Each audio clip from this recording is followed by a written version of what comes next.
Okay, so today what we want to do is we want to talk about sequences,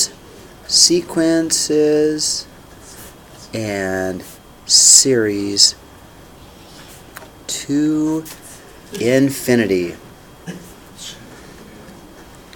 and beyond. Okay. So, an infinite geometric sequence. So, what is an infinite geometric sequence? So, if it's geometric, we are multiplying, okay? So, we're going to multiply by the same number. And if it's an infinite sequence, then we're going to add to infinity. So, we're going to add to infinity. So we're going to keep multiplying by the same number, and we're going to add them all up. Now, it's a little bit tricky because it all depends what we're multiplying by, right? So think about this. If I'm going to double, and double, and double, and double, I already know what the answer is. It's infinity, right? Does that make sense? Our little square gave us an answer of 1. So what we need to know is this. If R, so if R, which is our multiplier, our ratio, if R is going to be less than 1, in fact, we're going to say the absolute value of R is less than 1, okay? Meaning, if we're multiplied by a fraction, 1/2. In fact, our little square is 1/2, right? So if you multiply by anything that's less than 1, it's going to get smaller and smaller and smaller. Does that make sense? If you multiply by anything 1 or bigger, it's just going to get bigger and bigger and bigger, right? Because you're getting smaller and smaller pieces, smaller and smaller pieces. You're going to eventually get to nothing. If you get to infinity, you get to nothing. If you could get to infinity, your last piece would be nothing. And then you take all your pieces and add them all up, right? Okay. So then the absolute value means you can also multiply by -1/2. A -1/2 would still make it get smaller and smaller and smaller. Okay? Does that make sense why it's the absolute value? Now, so if that's the case, it will diverge. Okay, so a divergent, I'm sorry, I said that wrong. It will converge. A convergent sequence will go to 0, and a divergent series will go to infinity. Okay, so if it's divergent, it's going to get bigger and bigger and bigger. So example, on number 1, okay, this one's going to infinity. This is getting bigger and bigger and bigger, so this one's divergent. It's that easy. If it's going to get bigger and bigger and bigger, it's divergent. It's not going to converge to something, right? Think about the word converge. So if it's getting bigger and bigger and bigger, it diverges. In fact, diverges to infinity, right? This one, 48, 24, 12, 6, 3. This one's going to converge. It's going to converge to 0. Right? It's going to get smaller and smaller and smaller. It'll never get to 0 unless you get to infinity. It will never get to 0 until you get to infinity. Okay? So it's kind of weird because you can't get to infinity, so it can't get to 0. But, I mean, if you could hypothetically get to infinity, you'd get to 0. Okay? Now, this one's kind of weird. Look at this one. 0.9, 0.999, 0.999. What's this one going to? It is converging, right? It is going to converge. Wait. But it's getting bigger, not smaller. But it's going to converge to 1. What? It's going to converge to 1. It's going to converge to 1. Right? I mean, 0.99999, 0.9999999. Eventually, it's going to be, in fact, the rule is 0.9 with a bar over is equal to 1. 0.9 repeating really is 1. But it's not the same thing. It's like a decimal. Okay, let's prove it. So let's say x equals 0.9. Okay, let's prove it. I'm going to prove it to you right now because we can do this. Okay, you with me? So let's go ahead. Here's my proof. X is equal to 0.9 infinity. Okay, now let's multiply both sides by 10. So I've got a 10x is equal to a 9.9 bar. Okay, I just multiplied both sides by 10, which moves the decimal over 1. Are you guys okay with that? All right. Now let's go ahead and say, what is 10x minus x? 10x minus x is not, would you agree with 9x, right? And over here, that would mean we'd have a, well, let's see. 10x is my 9.9 repeating minus my x, which is my 0.9 repeating. So all of these 0.9999999s would subtract out all these 0.9999999s. We left with 9. Divide by 9, divide by 9, x is equal to 1. That was a math proof. I can still do math proofs. That's all I had to do in college is math proofs. Every day, all the time. Yeah? I'm just confused on how, so it's getting bigger every time. Right. So how is it not eventually going to get over 1? Right. So what's happening is, what am I multiplying by each time? 0.1. Each time I'm multiplying by 0.1. Right? So if I go, for instance, if I go, ready? Clear. 0.9 times 0.1, what do I get? Times 0.1, what do I get?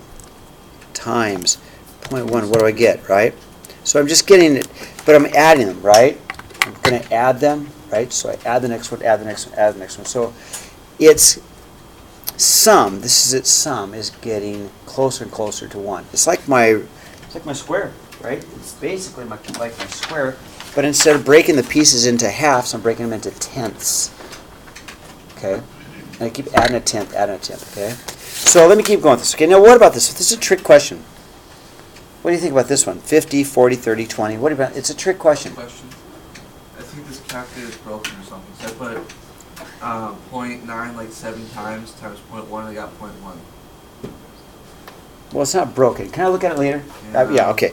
So what about this one? 50, 40, 30. So this one, is this one converging or to 0, or is this one divergent? What is it? This one's divergent. Okay, this one's a trick question. Because let's keep making some. So I go from 20 to 10. What's my next number?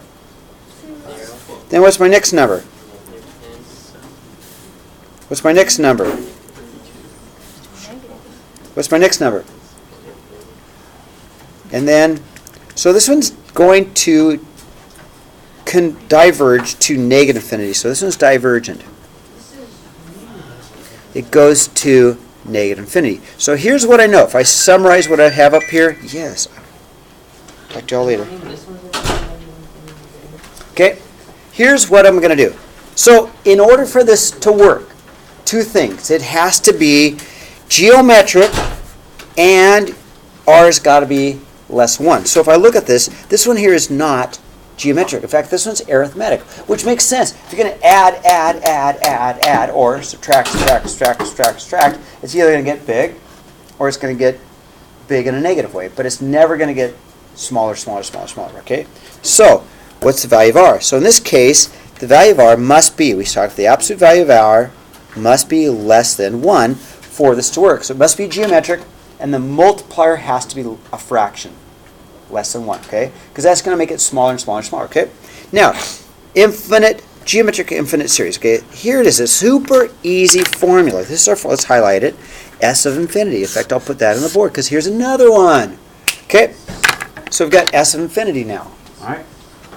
So s of infinity, so if we're going to add to infinity, it's going to equal a1, which is the first term, all over 1 minus r.